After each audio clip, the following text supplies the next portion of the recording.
Il est 15 h, bonjour à tous et bienvenue dans ce journal. Voici les principaux titres. Installation de la Commission nationale de l'AMU aujourd'hui.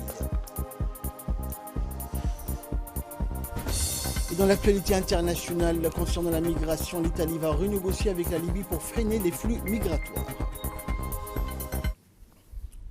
Bonjour à tous. Sous la conduite de son président, l'honorable Mohamed Ali Hamed, l'Assemblée nationale a organisé aujourd'hui sa première session publique de la seconde session ordinaire de l'année 2019. Cette plénière dans les arcanes de l'hémicycle du Parlement a vu la participation du Premier ministre Abdelkader Kamel Mohamed, des ministres et de l'ensemble des parlementaires avec l'ordre du jour suivant, projet de loi numéro 59 portant sur la ratification de l'accord de financement pour le projet intégré de transfert monétaire et renforcement du capital humain, un projet de loi portant ratification d'un accord de financement dons et prêts pour le projet d'amélioration de la performance du secteur de la santé, projet de loi également de finances portant budget rectificatif de l'État pour l'exercice 2019, quatrième projet de loi portant ratification de la convention pour le règlement des différends relatifs aux investissements entre États et ressortissants d'autres États, et enfin projet de loi portant ratification de l'accord de prêt pour le projet Centre d'excellence d'enseignement supérieur pour l'impact sur le développement. À ce sujet, l'auditoire a engagé un débat conséquent illustré par les différentes interventions des élus du peuple à l'endroit de l'exécutif et des éclairages apportés par les ministres de la République en réponse. Quant aux thèmes passés en revue, les plus importants furent les investissements des secteurs prioritaires tels que la santé, l'éducation, les mobilisations des fonds internationaux et le non-accroissement de l'endettement, les orientations vers les politiques de développement national, les stratégies de croissance accélérée ou encore sur les caractéristiques générales de l'élaboration en matière budgétaire et notamment de la volonté gouvernementale d'une maîtrise constante des finances publiques. En bref, la question des voies et moyens permettant de juguler la dette a été soulevée plusieurs fois sous l'angle principalement de la préférence des dons et le suivi avec munitie des chantiers financés par l'emprunt international.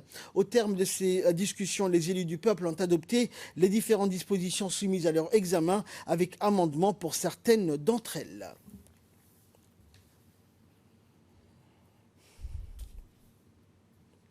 Le Premier ministre Abdelkader Kamel Mohamed a reçu aujourd'hui en visite de courtoisie l'ambassadeur d'Égypte accrédité à Djibouti, Mohamed Mustafa Orfi. L'entretien s'est déroulé au salon d'honneur de la primature. Dans les discussions donc échangées, les deux hommes ont notamment évoqué la coopération bilatérale fructueuse et les relations d'amitié de longue date qui lient les deux pays frères, rappelant que le diplomate égyptien qui avait servi précédemment aux ambassades de la République arabe d'Égypte au Pakistan, au Royaume-Uni et auprès de la Fédération de Russie est en poste à Djibouti depuis novembre 2018 et donc les entretiens entre le Premier ministre et le diplomate égyptien se sont déroulés de manière cordiale et de nombreux points ont été abordés lors de ces discussions. Également dans l'actualité, suite à la manifestation qui a eu lieu au quartier, à la cité d'Al-Hiba le week-end dernier, le ministre de l'Intérieur, Moumin Ahmed Cher, a tenu une importante réunion de concertation avec les notables, les sages et chefs de quartier de cette cité ce matin à la salle de réunion de la préfecture de la ville de Djibouti. Au total, une dizaine de notables et de sages du quartier Al-Hiba ont participé à cette réunion qui avait pour objectif de trouver ensemble une solution suite à ce problème.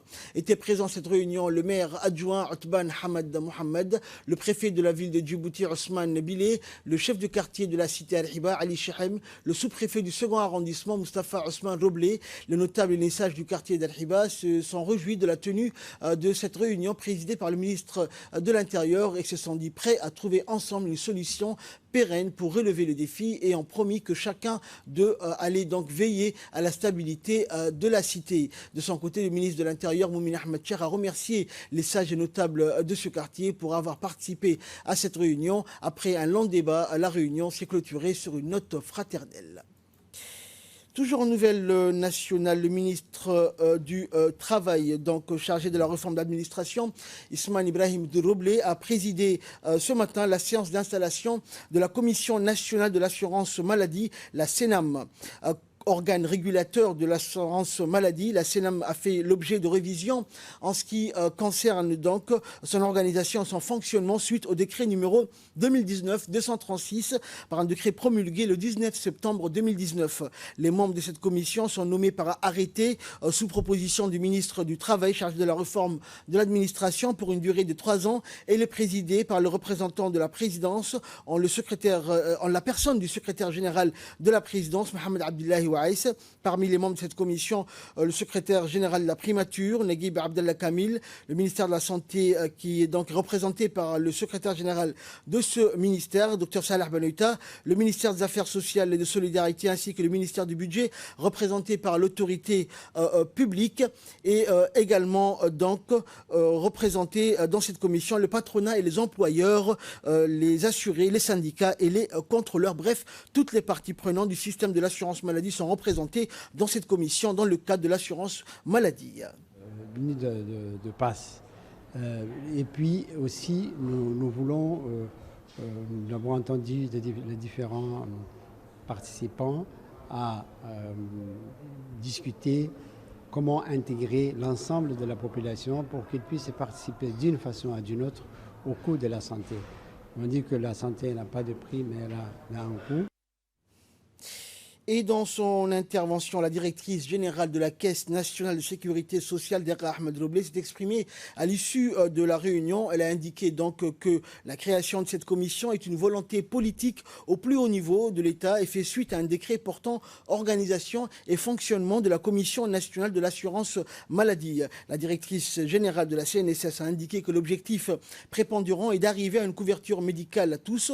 Elle a également indiqué que le deuxième objectif était de garantir des prestations de soins de qualité. Sur ce point, la directrice générale, Dera Ahmed Roblé, a indiqué que le remboursement des frais médicaux des assurés devrait être réinvesti pour améliorer le plateau technique des hôpitaux pour pouvoir traiter des pathologies qui nécessitent aujourd'hui des évacuations sanitaires. La directrice générale a conclu ses propos en indiquant que le partenariat et la bonne collaboration des membres de cette commission sur laquelle se base la pérennisation de l'assurance maladie est primordiale. Et lors de cette réunion, le ministre du Travail a rappelé que l'assurance maladie universelle est un des grands chantiers de solidarité initiés par le président de la République, Ismaël Omar Guelleh. Il aura également exhorté de travailler dans la transparence et la rationalité dans le choix des conventions. Il a rappelé enfin dans son intervention que le rôle et la mission de la CNAM est très importante. Je vous propose de l'écouter. Suite à la modification du décret portant organisation et fonctionnement de la Commission nationale assurance maladie par le législateur le 19 décembre dernier, nous procédons aujourd'hui à la première réunion.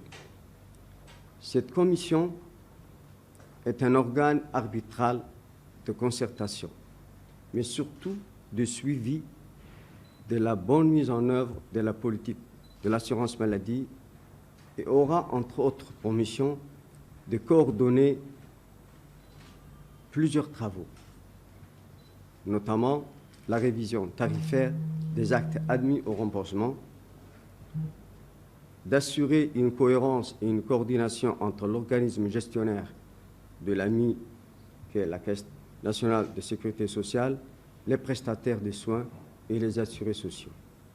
La Commission aura la responsabilité de transmettre au chef de l'État et à l'Assemblée nationale au 31 décembre de chaque année un rapport complet analysant la situation de l'assurance maladie et de formuler des recommandations, les recommandations nécessaires les plus appropriées. Mesdames et messieurs, l'assurance maladie est aujourd'hui un acquis et représente beaucoup pour les Djiboutiens.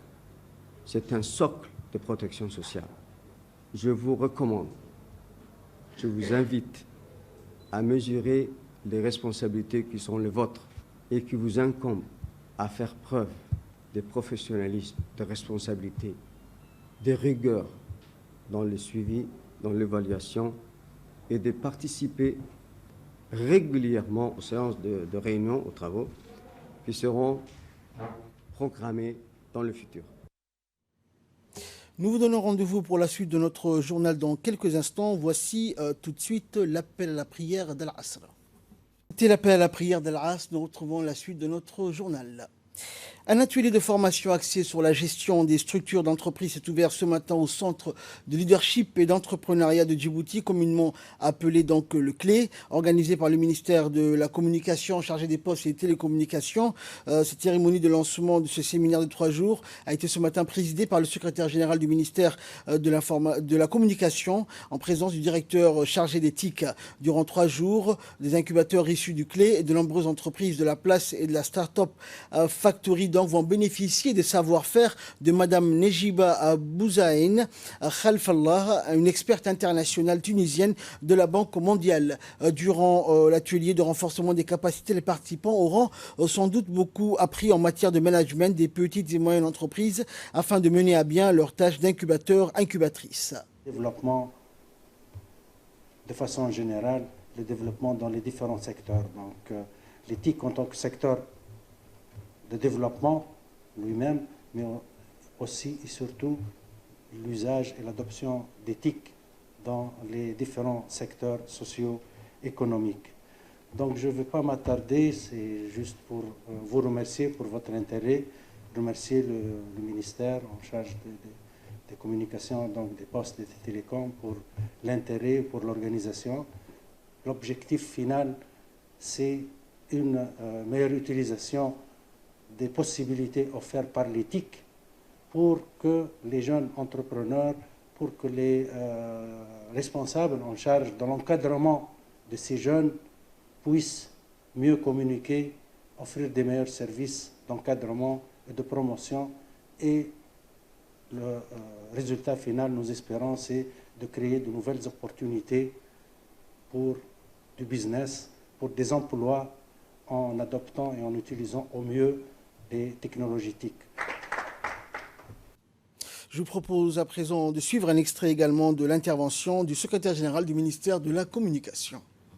J'ai saisi cette occasion pour rappeler l'attachement du gouvernement à agir en faveur de la jeunesse en lui permettant de s'outiller afin d'être acteur de son développement. Comme vous le savez, notre pays connaît depuis plusieurs années une croissance forte et continue, créatrice d'emplois pour une jeunesse avant-gardiste et innovatrice.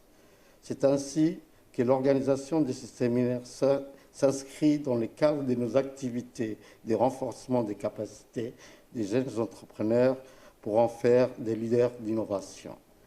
Aujourd'hui, plus que jamais, nous devons réussir la transformation digitale de notre économie dans un monde qui innove en permanence et change notre environnement. Mesdames et messieurs, ces séminaires ne visent pas seulement l'acquisition des connaissances théoriques, mais aussi l'acquisition d'un savoir-faire. Les connaissances enseignées sont connectées à la réalité, ont été orientées vers l'action. Car maîtriser la mise en place, la planification et la gestion des incubateurs d'entreprise constitue un investissement à long terme pour les bénéficiaires de cette formation. Mesdames et messieurs, je tiens à remercier particulièrement l'Union internationale de télécommunications pour son appui à l'organisation de ce séminaire par la mise à disposition d'une équipe d'experts pour dispenser une formation couvrant les modalités d'établissement et de fonctionnement des incubateurs d'entreprise. Je vous souhaite une pleine réussite à ce séminaire et vous remercie pour votre attention. Et à l'issue de cette réunion, notre équipe a également recueilli les impressions de la formatrice en la personne du docteur Nejiba Bouzaïn, experte internationale tunisienne de la Banque mondiale. La formation, elle rentre dans le cadre d'une succession et d'une suite de formations qui a été initiée par l'Union internationale des télécoms et dont l'objectif est d'initier, pas d'initier, parce que là je vois déjà une structure qui est déjà installée à Djibouti, donc renforcer les capacités des managers des centres d'innovation, du centre leadership et des pépinières à la mise en œuvre, l'implémentation, la coordination, la gestion, le management de ces structures-là. Donc nous avons à peu près une vingtaine de personnes à former et sur un contenu accrédité par la Banque mondiale Infodev. Et j'espère que, Inch'Allah, qu'on va aboutir à on va réaliser cet objectif et avoir des personnes assez formées, pas assez parce que la durée elle est un peu petite, mais au moins les initier et leur donner le maximum pour qu'ils puissent bien gérer ces structures là où je suis actuellement. Le ministre de l'Éducation nationale et de la formation professionnelle, Moustapha Mohamed Mahamoud, a dirigé les travaux d'une réunion bilan sur la formation en transport et logistique dans le cadre du projet MENFOB-PAM financé par l'USAID. Le secrétaire général, le directeur général et le haut responsable de l'ETFP, mais aussi les experts formateurs de l'entreprise Aftral, spécialisée dans la formation en transport et logistique, ont pris part à cette rencontre. L'inspecteur disciplinaire dans les métiers du tertiaire, Ahmed, a fait le bilan des 4 formations dispensées aux enseignants de la filière transport et logistique. Il a expliqué que 3 sessions de formation ont été organisées sur 3 sites différents. Les règles douanières, d'abord, qui ont été enseignées au centre sectoriel de Balbala, la conduite des engins de manutention au LIC et enfin la conduite de poids lourds qui s'est déroulée sur le terrain du défilé militaire du 27 juin. La présentation de l'inspecteur a été complétée par un représentant d'Aftral qui est longuement revenu sur les activités réalisées durant cette formation. Il a indiqué que l'objectif visé était de rendre les enseignants de plus en plus autonomes afin qu'ils puissent assurer les cours devant leurs élèves. Aussi, la formation sur les chariots élévateurs qui demande une maîtrise parfaite de la manipulation tout en respectant les règles de sécurité permet la manutention et le stockage des marchandises des entreprises, a-t-il précisé. Les enseignants ont acquis les techniques de manipulation des chariots élévateurs et peuvent aujourd'hui les transmettre à leurs apprenants. Par ailleurs, la conduite de poids lourds qui sont de gros gabarits et requièrent donc une parfaite maîtrise dans la manœuvre a été un autre moment important de cette formation. 3 spécialités. Donc, la première qui était la douane, la deuxième qui était le conduite des engins poids lourds et le troisième qui était le conduite des chariots élévateurs. Donc moi, personnellement, j'étais dans le deuxième groupe, en l'occurrence le camion de poids lourds. Dans cette formation qui nous a été donnée par M. Flavien, qui est un des experts d'Aftral, on a pu apprendre à manipuler un engin, à le vérifier, à faire tous les contrôles, que ce soit intérieur qu'extérieur. La chance de faire de la théorique. Santé à présent, l'Institut national de santé publique de Djibouti mène depuis une semaine des activités de pulvérisation contre les moustiques et les mouches dans les quartiers de la capitale, notamment à la cité Nassib. Ces activités préventives ont été menées dans le cadre de la stratégie de lutte antivectorielle contre les vecteurs du paludisme et des maladies infectieuses. Les habitants de la cité Nassib ont participé massivement aux activités d'épandage pour la destruction des gîtes larvaires dans les fosses septiques des ménages. Le directeur de l'INSPD, M. Nouh Saïd Waïs, a félicité donc les organisateurs de la journée de nettoyage de propreté qui contribuent à promouvoir un environnement sain et convivial.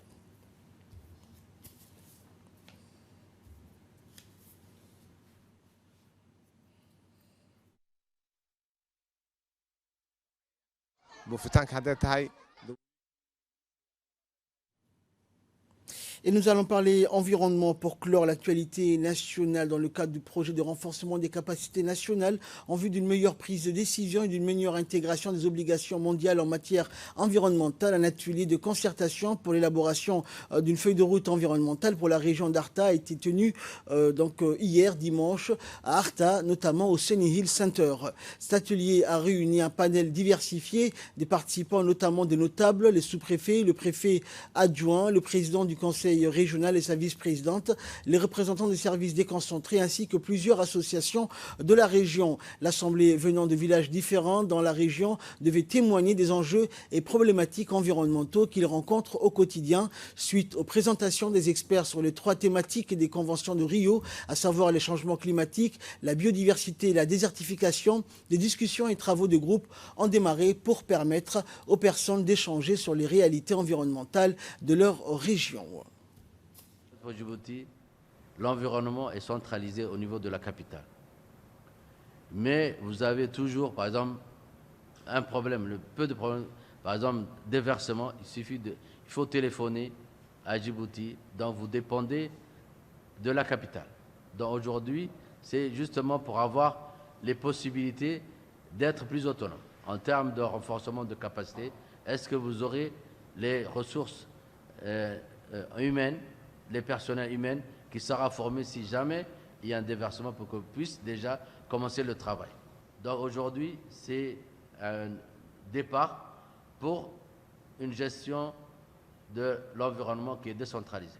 Il y a les gens de Douda aussi, ils ont leur propre spécificité. Il faut que ces gens-là, qui sont très proches de Djibouti, qu'eux-mêmes commencent déjà à trouver les possibilités, les ressources humaines, les ressources financières, pour déjà commencer le travail qui lui sont propres, que vous allez identifier ici. Et là, nous passons à l'actualité internationale. Le thème de l'immigration refait la une de l'actualité italienne, puisque l'Italie va renégocier avec la Libye pour freiner les flux migratoires. La suite dans ce commentaire. Le ministère de l'Intérieur italien l'a autorisé à amarrer dans le port de Tarente, dans les Pouilles, après une dizaine de jours en mer. Sur les 88 migrants secourus présents à bord de ce bateau de l'ONG allemande Sea-Watch, l'Allemagne et la France accueilleront 60 migrants, le Portugal 5 et l'Irlande 2 ont précisé les autorités transalpines. Des sauvetages qui ne sont pas toujours le fait d'organisations humanitaires. Ce week-end, c'est ainsi un cargo italien, la Tarenta, qui a porté secours à 151 migrants qui ont pu débarquer ensuite à Pozzallo, en Sicile. Face à ces critiques, Rome a décidé de le renégocier avec Tripoli dans les discussions qui s'ouvriront cette semaine. Le gouvernement italien promet de faire en sorte d'impliquer davantage les Nations Unies dans l'amélioration de l'assistance aux migrants, notamment en élargissant l'accès à des ONG aux camps de rétention libyens, d'augmenter les fonds pour le rapatriement vers les pays d'origine quand ils sont considérés comme sûrs, comme la Tunisie, et de financer des projets de coopération. Et enfin, avec du sport, donc pour clore cette édition, doublé kényan lors du marathon de New York. Il y avait déjà un goût de déjà-vu dimanche dans les allées de Central Park, comme en 2017, Geoffrey Kamworor a imposé sa loi lors du marathon de New York. Le Kenyan de 26 ans s'annonçait comme le grand favori de cette 49e édition. Il n'a pas flanché lors des 42 km de course. Après l'abandon rapide du dernier vainqueur, l'Éthiopien Lelisa Desisa, il s'est échappé en compagnie de son partenaire d'entraînement, Eliud Kipchoge. Geoffrey Kamworor a terminé la course en solitaire pour couper la ligne d'arrivée en un peu plus de 2 heures et 8 minutes. Chez les féminines, les Kenyanes ont également signé un doublé, mais si on attendait plutôt Marie Ketani, quadruple vainqueur de l'épreuve, c'est finalement sa jeune compatriote Jocelyn Kipchoge qui a créé la sensation et qui s'est échappée au 37e kilomètre pour boucler son premier marathon en 2h22 minutes et 38 secondes, soit le deuxième chrono de l'histoire de la course. Et c'est sur ces belles images que prend fin cette édition. Merci à vous de l'avoir suivi. Excellent suite de programme sur Télé Djibouti.